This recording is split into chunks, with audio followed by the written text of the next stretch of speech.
Dear students, take question এর practice সেশনে সবাইকে স্বাগতম। সাথে আছি আমি রূপক দাস।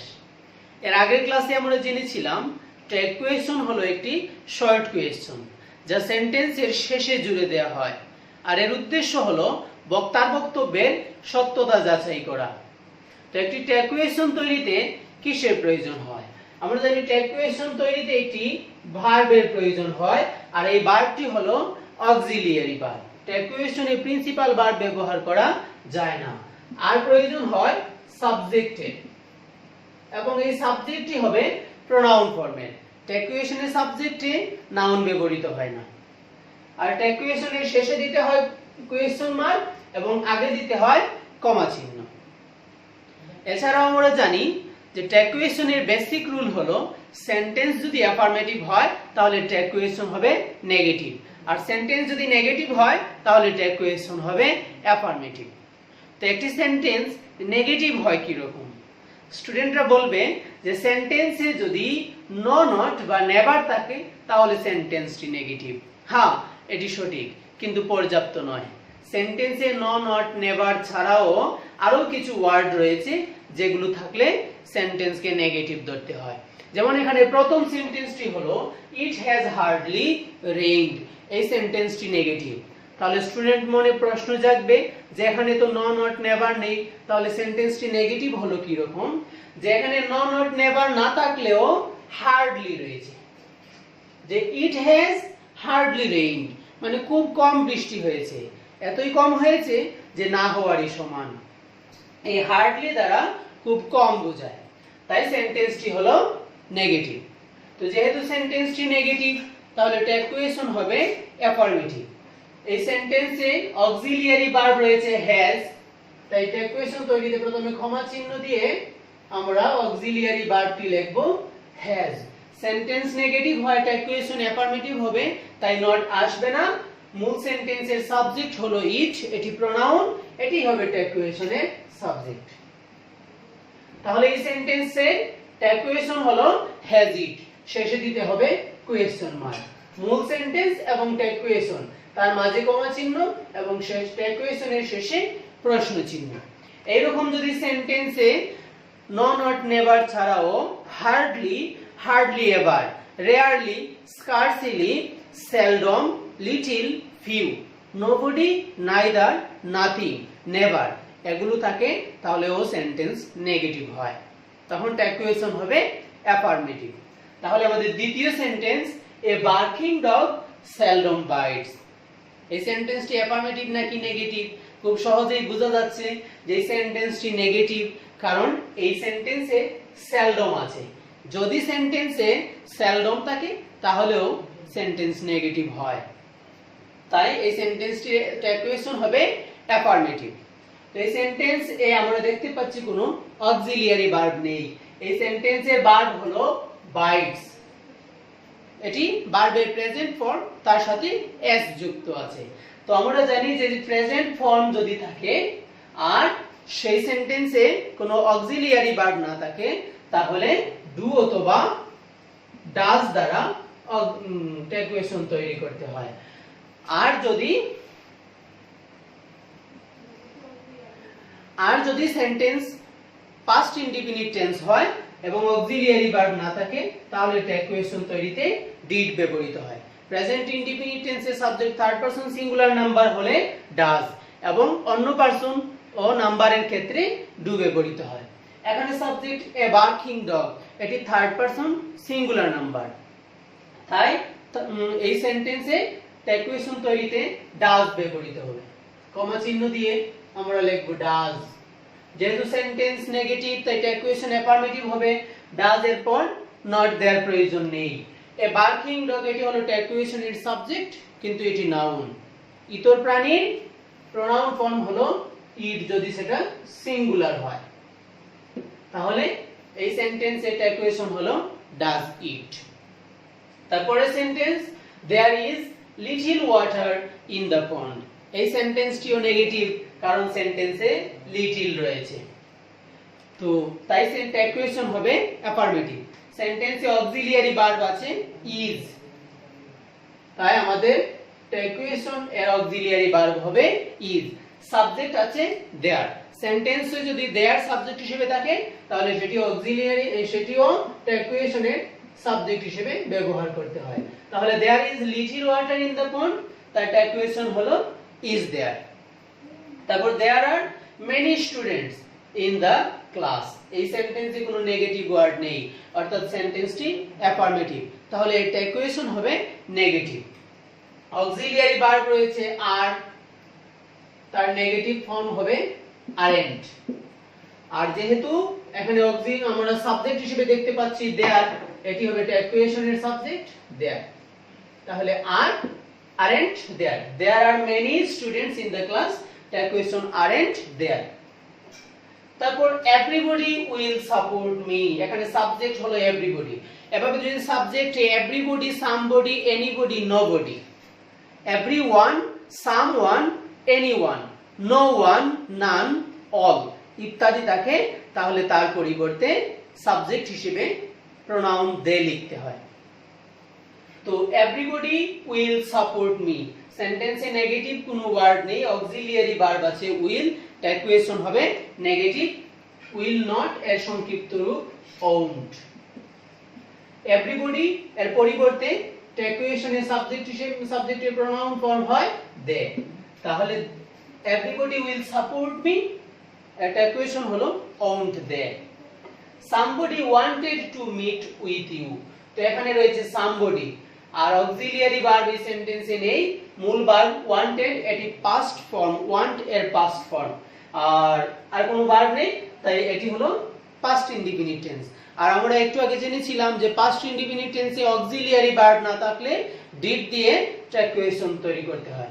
যেহেতু সেন্টেন্স অ্যাফার্মেটিভ, ট্যাকুয়েশন হবে নেগেটিভ, তাই এখানে ডিড নট এর সংক্ষিপ্ত রূপ ডিডন্ট। somebody এর পরিবর্তে প্রোনাউন, ট্যাকুয়েশনের সাবজেক্ট they।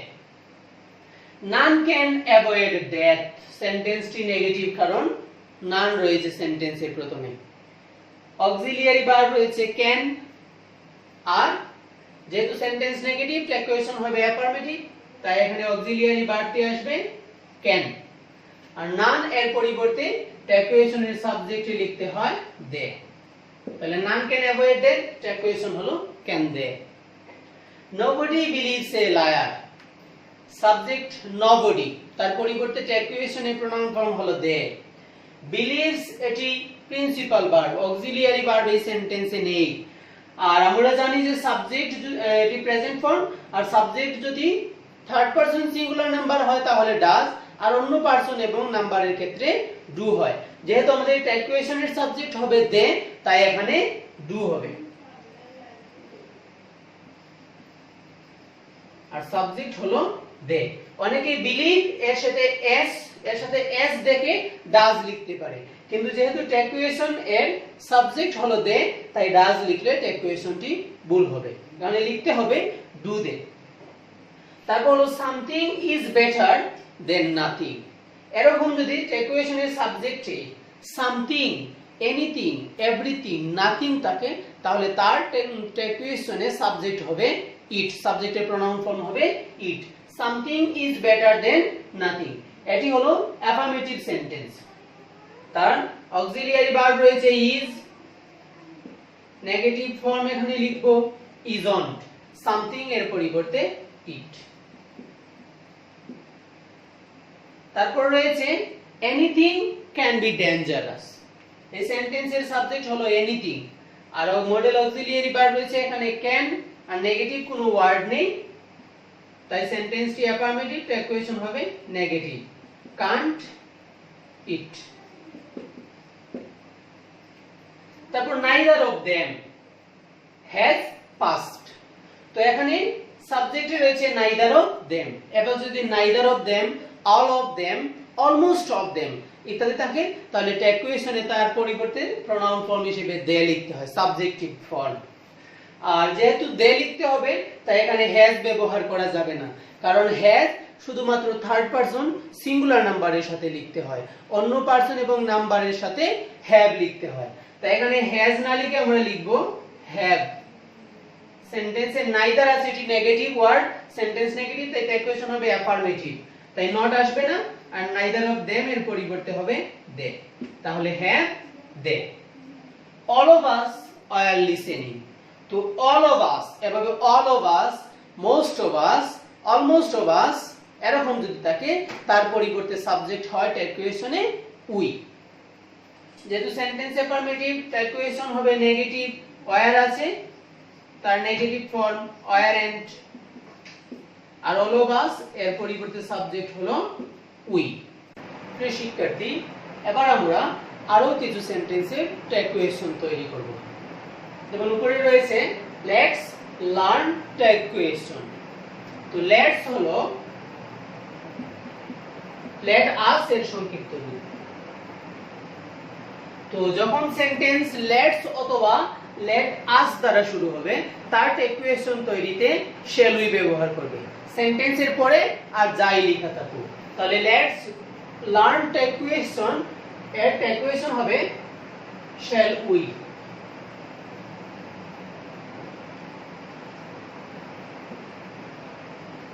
তারপর do not tell it again. এই ডু নট অথবা ডোন্ট এই যে কোনো একটি দ্বারা যদি সেন্টেন্স শুরু হয় তাহলে তার ট্যাগ কোয়েশন হবে উইল ইউ। অর্থাৎ ডু নট অথবা ডোন্ট এই দ্বারা যদি সেন্টেন্স শুরু হয় তাহলে তার ট্যাগ কোয়েশনে উইল ইউ ব্যবহার করতে হবে।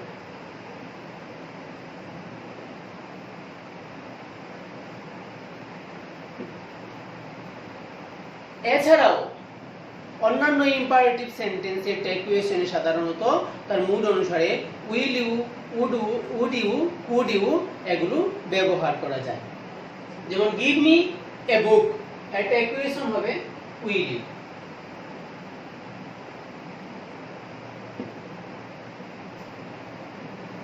তারপরে সেন্টেন্স আই টিচ ইংলিশ।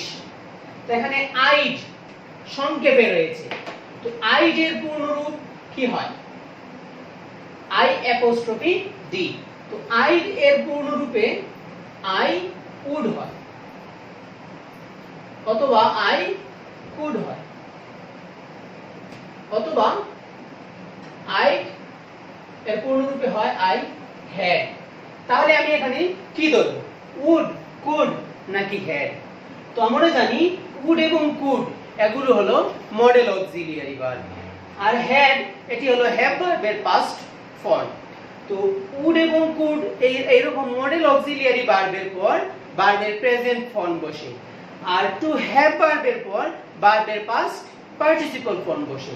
তার মানে আইড দ্বারা আই উড নাকি আই কুড নাকি আই হ্যাড সেটা চিহ্নিত করার জন্য তারপরে কি ভার্ব রয়েছে সেই ভার্বটিকে দেখতে হবে। তো এখানে আইড দুবারই রয়েছে দুটো সেন্টেন্সে। তো আইড এর পর রয়েছে এখানে টিচ, আর এখানে আইড এর পর রয়েছে টট। তো আমরা জানি টিচ এটি হলো ভার্বের প্রেজেন্ট ফর্ম, আর যেহেতু আই উড অথবা কুড এর পর ভার্বের প্রেজেন্ট ফর্ম ভার্ব 1 হয় এবং আই হ্যাড এর পর ভার্বের পাস্ট পার্টিসিপল ফর্ম হয়, তাহলে যদি শেষের ভার্বটি প্রেজেন্ট ফর্ম হয় তাহলে উড অথবা কুড, আর যদি পাস্ট পার্টিসিপল ফর্ম হয় তাহলে হবে হ্যাড। তো এই সেন্টেন্সে রয়েছে ভার্বের present form I teach English, তাই এখানে উড অথবা কুড ধরে নিতে হবে। আর সেন্টেন্স যেহেতু অ্যাফার্মেটিভ তার ট্যাগ কোয়েশন হবে নেগেটিভ, তাই এখানে উডন্ট, আই অথবা কুডন্ট থাকে।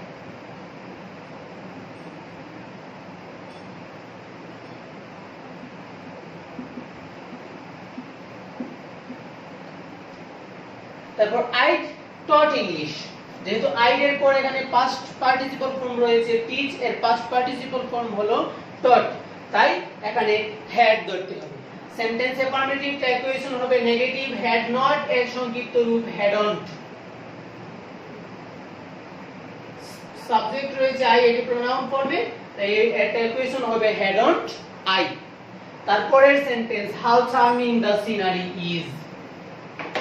এই সেন্টেন্সটি হলো এক্সক্লেমেটরি সেন্টেন্স, কারণ এটি হাউ দ্বারা শুরু হয়েছে আর শেষে সাইন অফ এক্সক্লেমেশন রয়েছে, তার স্ট্রাকচারটিও রয়েছে এক্সক্লেমেটরি সেন্টেন্সে।